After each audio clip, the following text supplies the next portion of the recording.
Assalamualaikum warahmatullahi wabarakatuh. Kami dari kelompok 10 ingin mempresentasikan makalah kami dengan judul Dirosa An-Nusus. Perkenalkan, nama saya Selviana Safitri. Dan saya Yumila. Baik, materi pertama akan disampaikan oleh teman saya, Yumila. Am dan khos. 1. Pengertian am. Secara bahasa, am berarti merata atau yang umum. Sedangkan secara istilah, am ialah suatu lafaz yang menunjukkan satu makna yang mencakup seluruh satuan yang tidak terbatas dalam jumlah tertentu, atau juga lafaz yang menunjukkan di mana ditempatkan secara logawi dan semuanya itu berlaku untuk semua ifratnya. 2. Bentuk-bentuk atau sigat-sigat am. Bentuk-bentuk umum ada 7. A. Lafaz kullun jami'un kaf'ah ma'asyar, artinya seluruhnya.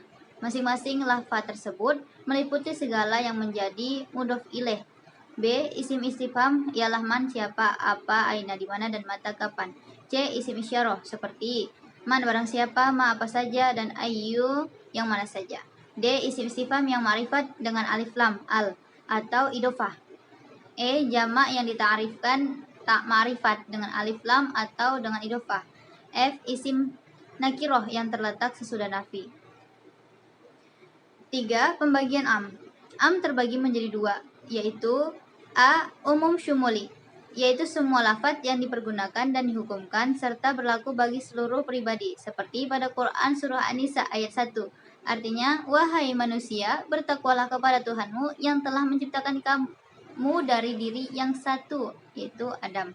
Dari ayat itu, seluruh manusia dituntut untuk bertakwa tanpa terkecuali. Maka lafaz yang seperti ini dinamakan umum syumuli. Lalu B. Umum badali.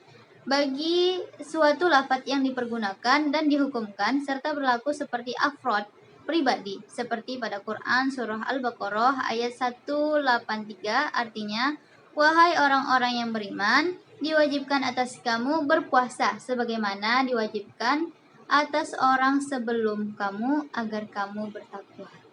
Pengertian khas. Menurut bahasa, khas artinya tertentu, sedangkan menurut istilah usul fikih, khas ialah lafaz khas telah mengandung makna yang jelas, baik jenis, jumlah, bentuk, maupun ketentuan lainnya.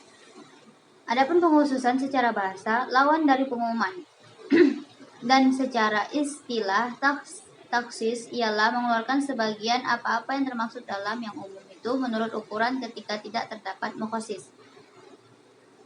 5. Bentuk-bentuk mukhasis. Mukhasis ada 2 macam, yaitu A. Mukhasis muttasil. Mukhasis yang bersambung adalah apabila makna satu dalil yang mengkhususkan, berhubungan erat atau bergantung pada kalimat umum sebelumnya. B. Mukhasis munfasil. Mukhasis munfasil adalah dalil umum makna dalil yang sama dengan dalil atau makna dalil yang mengkhususkannya. Masing-masing terdiri sendiri, yakni tidak berkumpul tetapi terpisah. Lalu B. Mutlak dan muqayyad. 1. Pengertian mutlak. Mutlak adalah lafaz khas yang menunjukkan kepada makna keseluruhan dan tidak dibatasi dengan suatu sifat dari beberapa sifat, seperti lafaz kitabun, kitab atau buku, rojulun, orang laki-laki, tolibun, pencari ilmu, dan lain sebagainya. Lafaz-lafaz tersebut merupakan lafaz-lafaz mutlak yang menunjukkan makna keseluruhan dalam jenisnya dengan tanpa memperhatikan keumumannya. Karena yang dimaksud adalah hakikat sesuatu tersebut tanpa dibatasi dengan sesuatu lainnya. Pengertian muqayyad. Muqayyad adalah lafaz khas yang menunjukkan kepada makna keseluruhan yang dibatasi dengan suatu sifat dari beberapa sifat. Hukum lafaz mutlak dan muqayyad. Nas yang mutlak hendaknya tetap dipegang sesuai dengan sifat kemutlakannya selama tidak ada dalil yang membatasinya. Begitu juga dengan muqayyad.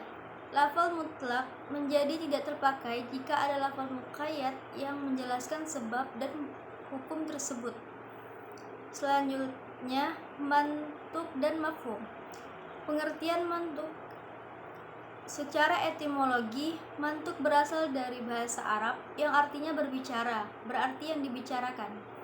Dari definisi ini diketahui bahwa apabila suatu makna yang ditunjukkan oleh suatu lafaz menurut ucapan atau makna tersurat, yakni menunjukkan makna yang berdasarkan materi huruf-huruf yang diucapkan. disebut pemahaman secara mantuk. Macam-macam mantuk dalam kitab Zubdah al-Itqan fi Ulum Al-Quran karya Profesor Dr. Muhammad Ali bin Alwi Al-Maliki membagi mantuk atas dua bagian, yaitu lafaz yang tidak memiliki kemungkinan lebih dari satu arti. Maksudnya, lafaz tidak memiliki kemungkinan lebih dari satu arti atau nas ialah lafaz yang bentuknya sendiri telah dapat menunjukkan makna yang dimaksud secara tegas dan tidak mengandung kemungkinan makna lain. Pengertian nas yang lain yaitu merupakan suatu lafaz yang bentuknya sendiri telah menunjukkan makna yang dimaksud secara tegas, tidak mengandung kemungkinan makna lain. Yang kedua, lafaz yang memiliki kemungkinan lebih dari satu arti. Zahir merupakan lafaz yang diberi pemahaman dengan arti yang lebih diunggulkan. Zahir ialah lafaz yang menunjukkan suatu makna yang segera dipahami ketika diucapkan, tetapi disertai kemungkinan makna lain yang lemah atau marjuh. Jadi, zahir itu sama dengan nas dalam hal penunjukannya kepada makna yang berdasarkan pada ucapan. Namun, dari segi lain ia berbeda dengannya karena nas hanya menunjukkan satu makna secara tegas dan tidak mengandung kemungkinan menerima makna lain. Sedangkan zahir di samping menunjukkan satu makna, ketika diucapkannya juga disertai kemungkinan menerima makna lain, meskipun lemah. Satu, pengertian mafhum. Mafhum secara bahasa berasal dari bahasa Arab yang artinya paham isi maf'ul, berarti yang dipahami atau pemahaman.